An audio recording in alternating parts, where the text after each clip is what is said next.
Hello বন্ধুরা, চলুন দেখি ইউনিভার্সের কি বার্তা আছে আপনার জন্য। ইউনিভার্স কি বলতে চাইছে?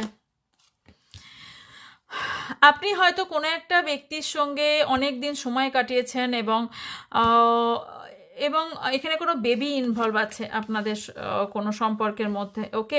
এবং বেবি কি ইম্পর্টেন্ট দিন, ওকে। কোনো বয়স্ক ব্যক্তি আপনাদের লাইফে কোনো রোল প্লে করছে। আপনার কাজের জায়গাটা একটু পরিষ্কার পরিচ্ছন্ন রাখুন, আপনি অগোছানো রাখেন অনেক অনেক কিছু। আর এখানে দেখতে পাচ্ছি আপনার একটা কোনো পাস্ট ইস্যু আছে যেটা রিলিজ করার খুব ভীষণ দরকার। এবং আপনি একটু মেডিটেশন করুন, নেচারের সঙ্গে সংস্পর্শে থাকুন। অ্যান্ড এখানে ইউনিভার্স আপনাকে রাস্তা দেখাবে, কোনো একটা মাধ্যমে রাস্তা দেখাবে। অ্যান্ড এখানে আপনি ফ্রুটফুল রেজাল্ট পাবেন পরবর্তীকালে। অ্যান্ড যেটা দেখতে পাচ্ছি সেটা হচ্ছে আপনার কেন জন্ম হয়েছে, সেলফ বার্থ কেন হয়েছে এটা জানার চেষ্টা করুন, তাহলেই আপনি লাইফে হ্যাপি হবেন, ওকে। সো ক্লেম করুন, বাই।